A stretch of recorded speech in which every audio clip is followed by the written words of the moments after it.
Hello friends, welcome back to my channel CGPSC gold. आज हम देखने वाले हैं जो प्री बीएड में आया हुआ था क्वेश्चन हिंदी का। ये सेट बी है 81 से।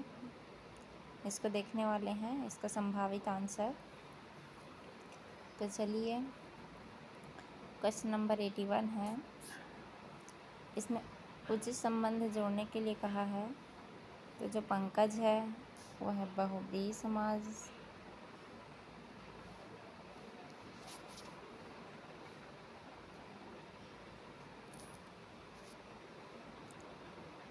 ए का दूसरा, ए का जो होगा दूसरा हो जाएगा। और सद्धर्म, कर्मधारय समान।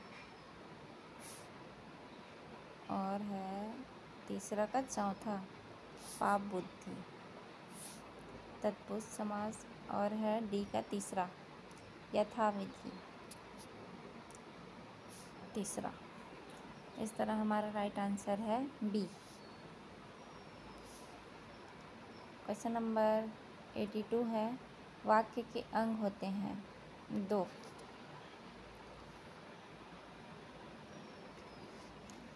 उचित वर्तनी युक्त शब्द का चयन कीजिए। मैथिली शरण, मैथिली शरण और मैथिली शरण, मैथिली शरण। तो इस तरह हमारा जो आंसर होगा, इसका राइट आंसर है B, Maithili Sharan. Question number 84 है। उचित संबंध जोड़िए। राम किताब पढ़ आया। पढ़ आया है सामान्य भूतकाल। राम किताब पढ़ आया है आसन्न भूतकाल, अभी मतलब पढ़ के आया है। और राम किताब पढ़ आया था, तो ये होगा आसन्न भूत, सॉरी, सी का दूसरा होगा पूर्ण भूत आया था। राम किताब पढ़ आया होगा, तो ये तो संदिग्ध होगा।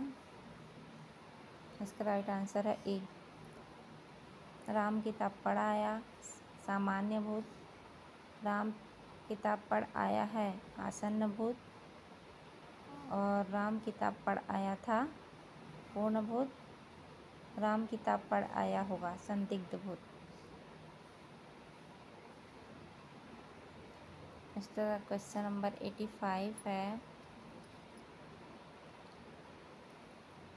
मैनेजर ने कहा तुम्हें घर घर जाकर सूचनाएं इकट्ठी करनी होगी। उपयुक्त वाक्य के लिए उचित विराम चिन्ह वाले वाक्य का चयन कीजिए। जिसका राइट आंसर है वो है ए, मैनेजर ने कहा, फिर कॉमा, फिर तुम्हें घर घर जाकर सूचनाएं इकट्ठी करनी होगी।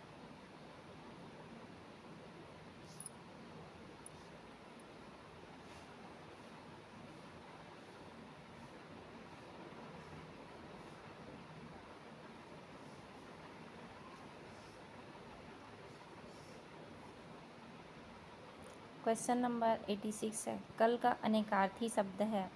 बीता हुआ कल सही है, आने वाला कल ये भी सही है, चैन ये भी सही है, और मशीन ये भी सही है। तो इसका राइट आंसर है ABCD।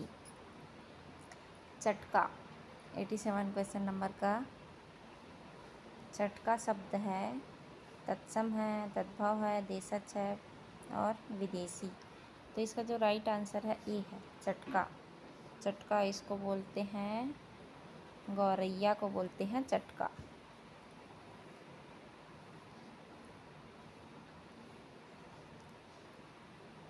क्वेश्चन नंबर 89 है। जिन स्वरों का उच्चारण केवल मुख से होता है उन्हें कहते हैं। तो अनुनासिक, अनुनासिक जिसका उच्चारण नाक से किया जाता है। और स्वरतंत्री, और उसके बाद क्या है, एक निरनुनासिक और अनुस्वार। तो अनुनासिक नाक का अनुसरण करने वाले शब्द निरनुनासिक, अर्थात इसका विलोम है, मतलब नाक का नहीं, केवल मुंह का। तो इसका राइट आंसर जो होगा सी होगा।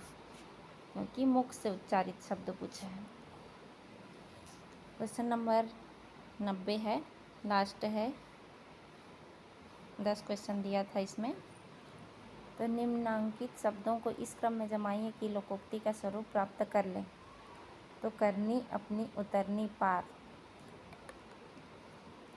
तो जो इसका राइट आंसर है, एक इस सीक्वेंस में जमाना है, तो जो लोकोक्ति वो बोला जाता है अपनी, करनी, पार, उतरनी। तो अपनी बी, फिर ए, करनी, फिर क्या बोलते हैं डी, फिर सी, अपनी, करनी, पार, उतरनी। इस तरह इसका राइट आंसर जो हो जाएगा सी हो जाएगा। चलिए फिर ये हमारा 10 क्वेश्चन हो गया। अब आगे देखेंगे बाकी का। Thank you.